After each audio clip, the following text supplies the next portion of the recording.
Hello, welcome back to BS Rugby, and what a day for Italian rugby. Italy have beaten Wales by 22 points to 21 at the Principality Stadium in Cardiff, winning in Cardiff for the first time winning in Cardiff actually for the first time ever, beating Wales for the first time since 2007, and getting their first win in the Six Nations since 2015. And first of all, as a Welshman, I've got to congratulate Italy. They were the better team. They deserved to win. They came with a perfect game plan.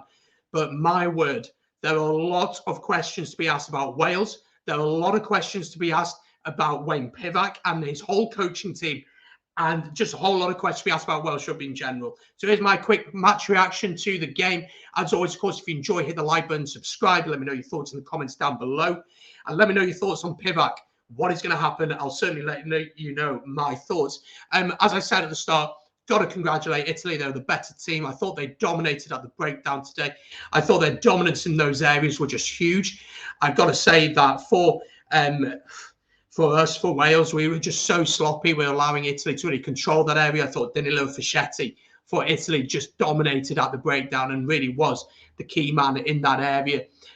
But for Wales, the big thing, once again, lack of creativity. Real big issue for Wales was this lack of creativity. And you got to credit Italy for their defence. But honestly, if it wasn't Louis Rees-Zammit or a driving maul, we would not have looked like scoring anything today. Really wouldn't look like scoring anything. And Pivac, of course, makes 7 changes prior to the game. He brought Alan Wynne-Jones in for his 150th game. Every milestone he seems to have for Wales, he seems to lose the game, which isn't great for him, and bigger guy's 100th cap as well. But let's talk about some of the standout players for Italy. Capuzzo, once again, of course, made his debut against Scotland last week, played a fullback. He created the match-winning try in the final minute that Padovani would go on to finish. Garbisi would add the conversion to win the game. Montejoane for Italy looked really dangerous all afternoon. Fischetti, once again, at the breakdown, caused Wales so many problems. Lomaro as the captain really caused us a lot of problems. But for Wales, my word, let's talk about Wales. Lack of creativity, lack of leadership, lack of common sense, too much back talk. Josh Adams talking way too much to the ref at the end gave Italy that field position to go and play and get the winning try. Laziness in terms of offsides, not walking back, not being in right positions, just being lazy. That's not good enough.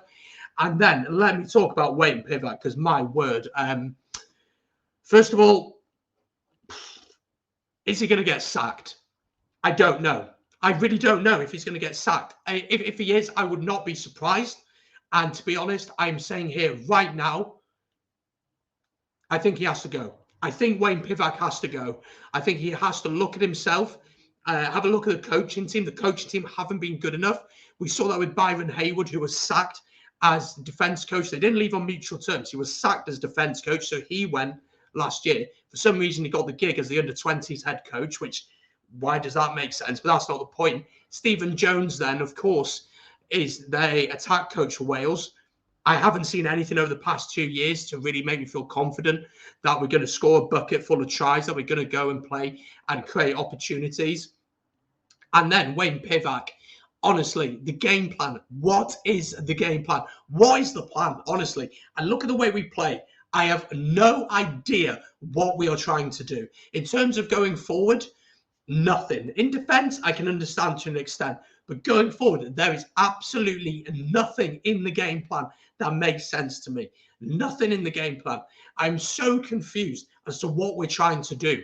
I have no idea. The players looks confused. The coaching team have no idea how to change things when things aren't going right and aren't addressing the basic things that we are missing. The breakdown today, Seb Davis is not a 6 by trade. He's a lock.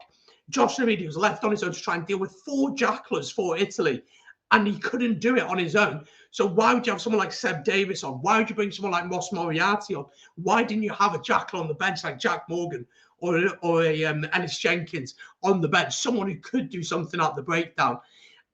I don't understand that. The game plan just makes no sense. While we're doing the watch on, we're talking about it, saying there is no game plan. I don't understand what we're trying to do. It seems like Pivac is all about containing the opposition rather than focusing on what we should be doing to hurt the opposition. So for me, I think Pivac has to go. I know it's so short away from World Cup. We're what, 18, 19 months away from a World Cup. I understand that. But the lack of progression under Pivac really just puts itself all in this game, really. It just highlights itself in this game.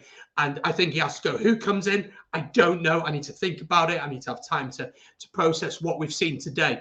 But before I go, once again, the Italian jersey is up. There it is. I got to congratulate Italy. They're the better team. They came with the perfect game plan. They frustrated Wales. They kicked their points well. They put the pressure on when they needed to. They won the battle of the breakdown. And Capuzzo, what an amazing 2 weeks he's had. Playing against Scotland last week, getting a couple of tries. And then this week, creating an incredible try for Padovani. Lots of questions to be asked. What are going to be the answers? I don't know. But that is my quick match reaction. As always, folks, let me know your thoughts in the comments down below. Wales fans, what's going to happen next with Pivac? What needs to happen? Let me know in the comments down below. Hit the like button, subscribe. And join me today. I'm going to be doing 2 more watch-alongs. Ireland against Scotland, which is going to start at 4:30. So while you're watching this may be on now. And then, of course, later on tonight, France against England, live from 7:45 with kickoff at 8 p.m. I will see you then. As I said before, hit the like button, subscribe, and comment your thoughts down below. And I